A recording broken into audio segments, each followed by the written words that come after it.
Welcome again to Budget with Brian, and today we're going to be talking about the Makita tyre inflator, the MP100DZ, and this is part of the CXT 10.8 volt range. Why did I buy it?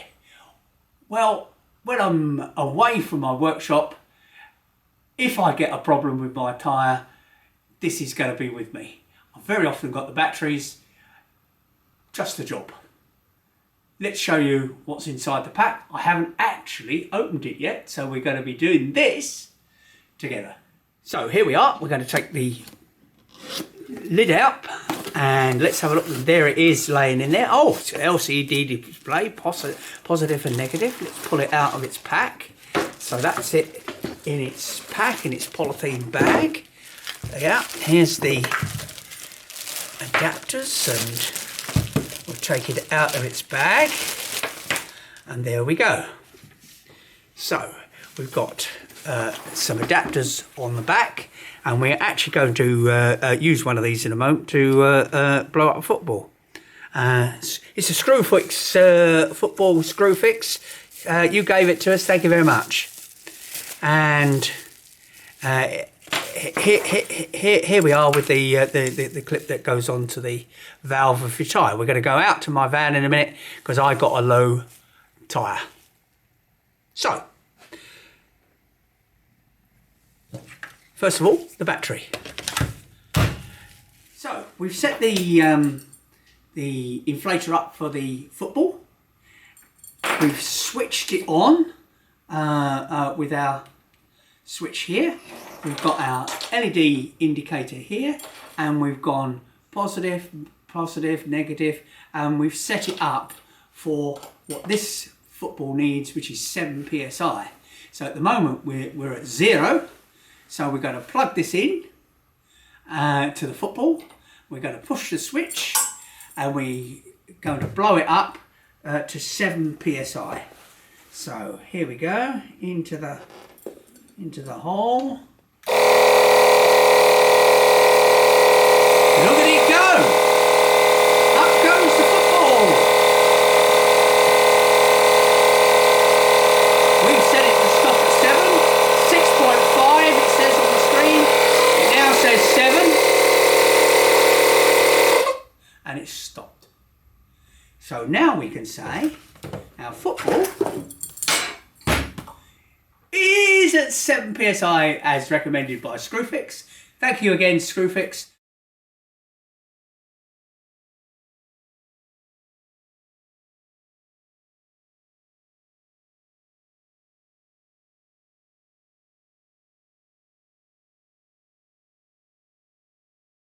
So walking around the tool, we've got the power button this side, obviously our battery, and our adapters clipped in the back.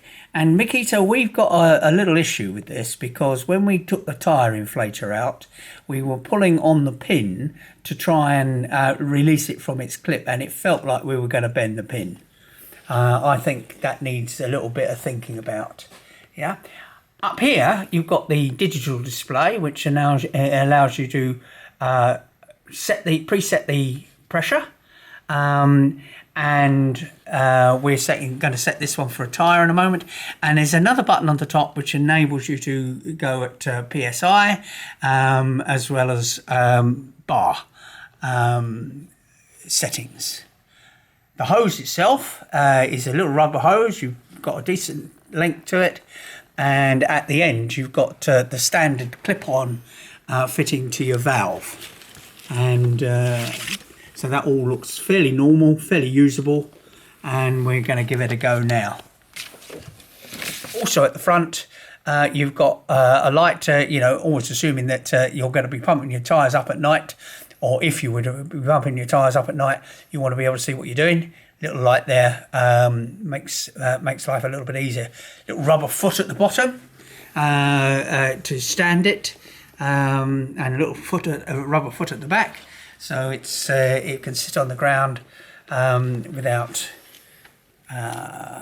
damaging it at all. This is the tyre that's concerning me. It looks to be low. The valve is here, so I'm going to unscrew the valve.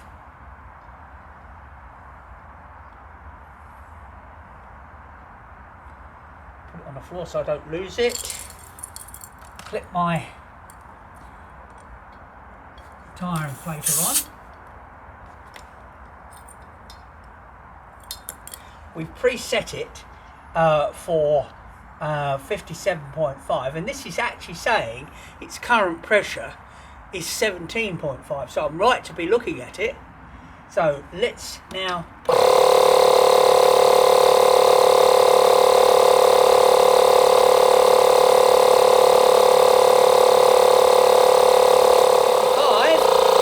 got 2 psi to go, and then it should shut down on its own.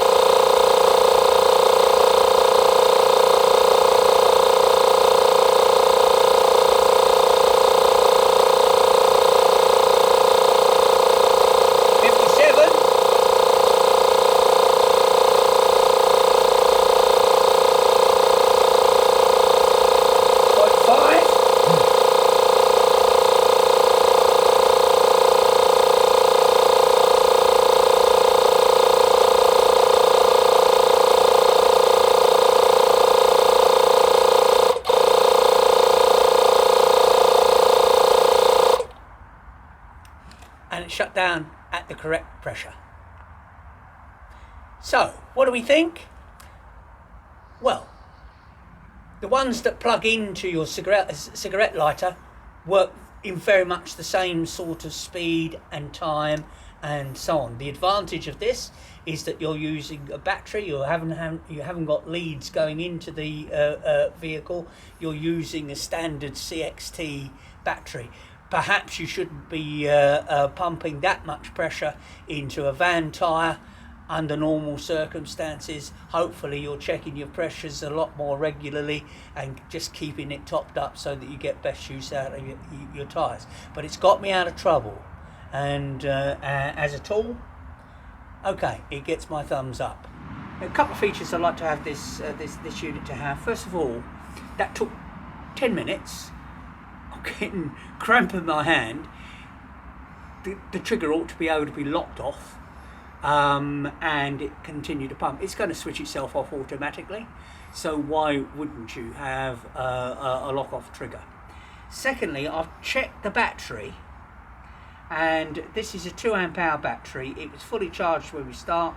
It's down to 1 light now, so you wouldn't be able to do all 4 tyres at that maximum stretch that we've just done.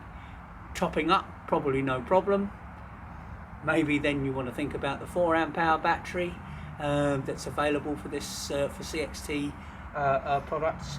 But you know, I'm now going to have to recharge this battery before I can use the battery on the other tools or this tool again.